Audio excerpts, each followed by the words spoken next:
Bonjour à toutes et tous. Continuons notre réflexion sur la déviance, et plus particulièrement sur le petit 3, l'entrée dans une carrière déviante.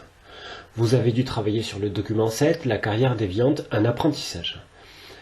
Dans ce texte, on étudie le cyclisme et plus particulièrement le dopage dans le cyclisme.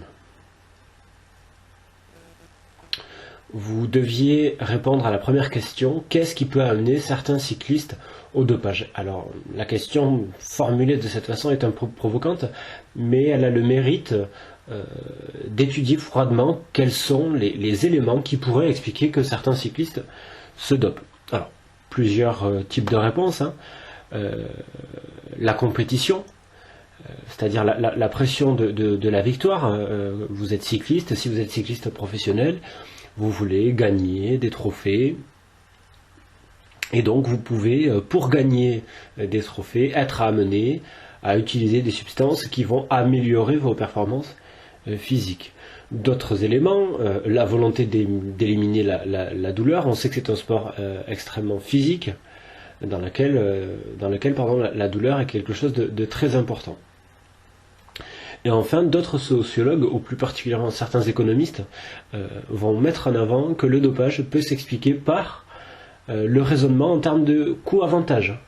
Finalement, on peut estimer que certains se dopent parce que les coûts d'être pris en flagrant délit seraient inférieurs aux bénéfices que peut procurer une victoire. Deuxième question, en quoi peut-on dire que le dopage s'apprend? Vous l'avez vu dans ce texte, quand un sportif débarque dans le haut niveau, il va côtoyer des coéquipiers, des médecins, des gens qui sont formés. Et on sait que cette pratique, le dopage, est en partie organisée par des médecins qui ont l'habitude, qui savent maîtriser les médicaments à prendre, qui connaissent leurs effets et qui sont surtout habitués à essayer de déjouer les contrôles antidopage. En ce sens, on peut dire que le dopage est le fruit d'un apprentissage. On va apprendre le nom des produits, on va apprendre leurs effets, on va apprendre quelle quantité il faut prendre et à quel moment, et surtout comment éviter de se faire attraper. Dans cette troisième question, on vous demande à l'aide de ce schéma de démontrer que le dopage peut être analysé comme une carrière déviante. Et c'est là la notion la plus importante de ce petit 3. En fait, on peut analyser le dopage comme une succession d'étapes. La première étape, elle consiste en la transgression occasionnelle des normes. C'est par exemple la première fois qu'un coureur cycliste fait appel à un médecin pour se doper. Une fois cette première étape réalisée, il peut se produire une deuxième étape.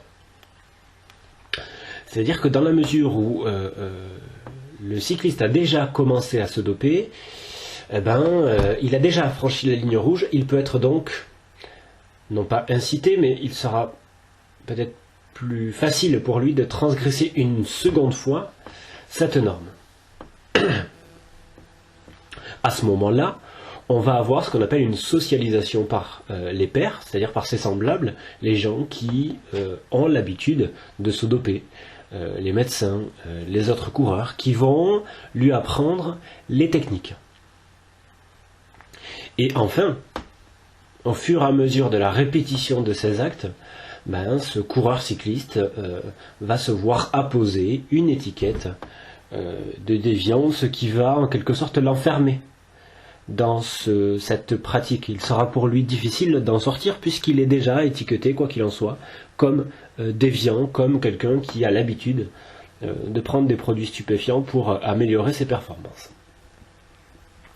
Dans ce cas, on peut dire que la carrière déviante est alors le fruit de différentes étapes qui fait progresser l'individu dans la déviance. Lisons ensemble cette partie. Ce qui est intéressant de dire, c'est que la succession des étapes n'a rien de mécanique. On peut très bien transgresser une fois la norme et revenir dans le droit chemin, si j'ose dire. Toutefois, ce qui est sûr, c'est qu'à partir du moment où on a transgressé une première fois, alors la transgression lors de la deuxième fois sera un peu plus facile que pour la première. Il faudrait imaginer, je sais pas moi, quelque chose comme un effet cliquetis. Un effet cliquetis, vous savez, ça se referme un peu, ça serre un peu plus, et puis ça serre un peu plus, ça serre un peu plus, ça serre un peu plus, si bien que l'individu, même s'il peut s'en sortir, c'est pour lui de plus en plus difficile de s'en sortir à partir du moment où il s'enfonce dans ce processus. C'est ce que Becker dit, à mesure qu'une personne progresse dans sa carrière, les décisions qu'elle a déjà prises tentent à limiter les alternatives qui peuvent justement le sortir de la déviance, comme une espèce d'effet entonnoir. Et c'est à ce titre qu'il est très intéressant et très utile de voir la déviance comme une carrière.